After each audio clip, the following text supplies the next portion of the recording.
Okay, so for this construction, we want to find the set of points that's going to be equidistant from both points A and B. So if I put the pointy part of my compass right here on A, and I open the other piece, other side up to where the pencil is, so that it's going to be at least half the length of this segment AB.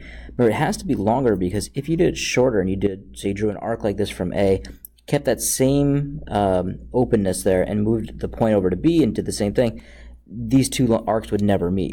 So what we need to do is go bigger than halfway. Now, I don't have a normal compass, so I'm just going to estimate with my pencil here.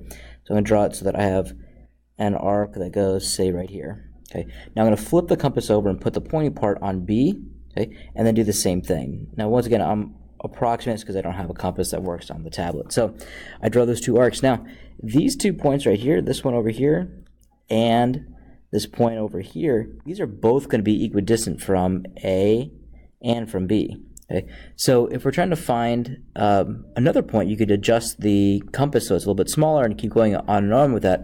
Or what we can start to find is that we connect these two intersections of the two arcs here using a ruler, not what I'm doing here, but I end up with this. Now this line that we end up with here is the collection of all points that are going to be equidistant from both A and B, which is also called the perpendicular bisector of AB, because this point in between A and B is equidistant from both of them also. So right now we have 3 points, and that'll get us started with this concept.